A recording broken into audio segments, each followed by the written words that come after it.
Masterclass de Johann Zarco en Argentine. Le pilote français nous a délivré son meilleur week-end. Ça fait du bien à tout le monde, on va pas se le cacher. Tout simplement un week-end de rêve pour le pilote français et même y compris pour Honda globalement qui progresse véritablement. Le pilote français a réussi une performance incroyable durant tout le week-end. On revient sur les déclarations de Johann Zarco à l'issue du Grand Prix. Profitez du jingle pour liker la vidéo et vous abonner si vous appréciez mon travail. Merci pour le soutien.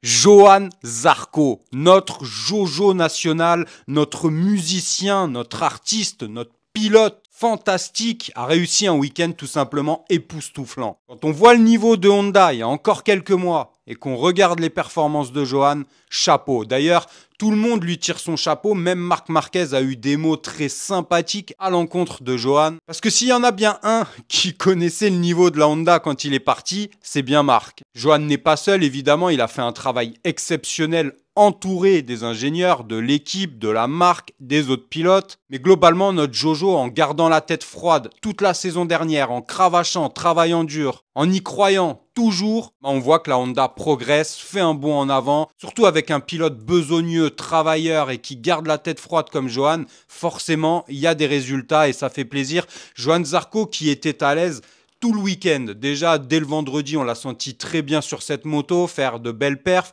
Puis ça s'est confirmé dès le samedi avec les qualifs où, bah oui, Johann Zarco se paie une première ligne. Derrière les frères Marquez, troisième position, première ligne pour Johann, tout simplement exceptionnel quand on voit le niveau des Ducati. Et Johann confirme tout simplement en sprint en terminant aux portes du podium à la 4e position. Johann qui parlait de se battre pour le top 10 avant le début de saison, bah là il se bat carrément pour le podium. Alors, il pourra peut-être pas faire ça sur tous les grands prix. En tout cas, je pense qu'il pourra réitérer ce genre de performance sur certains tracés. Et la Honda progresse, ça fait plaisir. La course de dimanche, elle était un peu en demi-teinte. Bon, déjà, si on regarde globalement, la performance est exceptionnelle. Après, Johann était un peu déçu forcément vu qu'il est dans le top 5 et sur les derniers virages se fait doubler par Di Giannantonio qui était en feu sur la fin de course. Et du coup, bon, c'est un peu embêtant, mais même la course qu'il a fait durant tout le Grand Prix de dimanche est magnifique. Il se bat, il double Pecco à plusieurs reprises. Bon, c'est un peu limite pour pouvoir vraiment mettre derrière lui le pilote italien, mais très belle course, très belle perf, même une 6e position. Et puis globalement, on voit que tous les pilotes Honda, il y a du mieux. Même si on voit pas un Luca Marini ou un Joan Mir se battre pour le podium, il y a du mieux. Joan Mir termine dans le top 10, Marini est 11e le dimanche. Donc on voit que Honda progresse. Malheureusement, Yamaha n'est pas encore à ce niveau-là. Moi, personnellement, je pensais que c'était un peu l'inverse. Lors des tests de pré-saison, je voyais plus Yamaha avoir fait un bond en avant plus significatif que Honda, mais visiblement c'est pas le cas. Hein. Honda est en train de mettre tout le monde d'accord. Alors ils sont pas encore en train de parler de se battre pour le titre. Heureusement, chaque chose en son temps.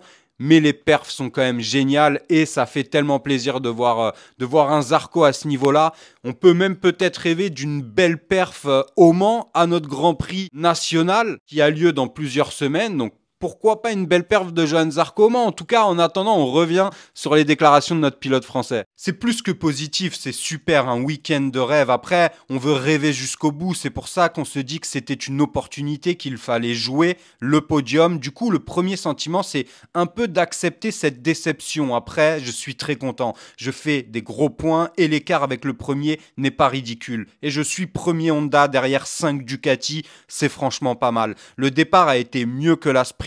Pecco, on sait qu'il part bien et le fait qu'il soit 4e, il n'était pas très loin de moi. Je pense qu'il a pu entrer très bien dans le premier virage et c'était bon de se sentir prêt à attaquer tout de suite et c'est ce que j'ai voulu faire. Mais quand je me suis fait surprendre par Morbidelli, tout de suite, ça met un petit coup de frein. Il y a plein de petites choses en course où ça se passe bien et là, on gagne 4 secondes sur la durée de la course. Et ça fait podium. Où on est un peu plus dans le dur et là, ça fait 6e, ça se joue à rien. Eh oui, ça se joue à rien, c'est des détails. Et d'ailleurs, Johann Zarco a dit également qu'il était curieux de voir comment ça allait se passer à Austin, aux États-Unis. En tout cas, la fougue et l'envie est là. Alors, j'aurais pu faire une vidéo sur Morbidelli, parce que Morbidelli est une sorte de phénix qui renaît de ses cendres. Mais non, j'avais pas envie. Après, mes félicitations quand même à Francky, parce qu'il arrive quand même sur le podium. Très belle perf. Pas jouer les rabat-joie non plus.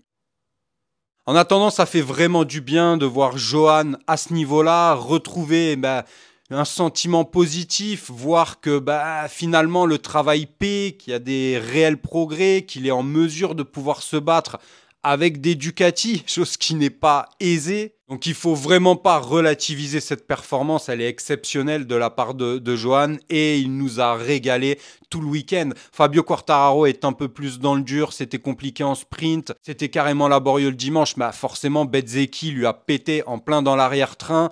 Donc bon, c'était pas évident et de toute façon, Fabio Quartararo a déclaré que même si Bezzecchi ne l'avait pas tapé au premier virage, il aurait eu quand même du mal durant la course, il n'aurait pas pu faire de grandes choses. Donc bon, un week-end pas à oublier, mais presque pour Yamaha et pour Fabio. Rins confirme aussi que bon, lui, Rins a des sentiments positifs avec l'avant, mais qu'il faut encore travailler tout le reste. Donc, affaire à suivre. De toute façon, les Japonais cravachent, travaillent fort.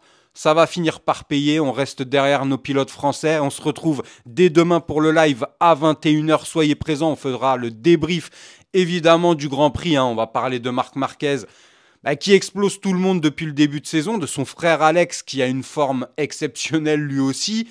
Comment Pecco va pouvoir gérer ça? Enfin bon, il y a plein de choses à dire sur ce Grand Prix. On se retrouve dès demain à 21 h. N'oubliez pas de liker et surtout de vous abonner à la vidéo si vous appréciez mon travail. Prenez soin de vous et de vos proches. À demain sur Vinson IGP. Enfin, normalement. Ciao.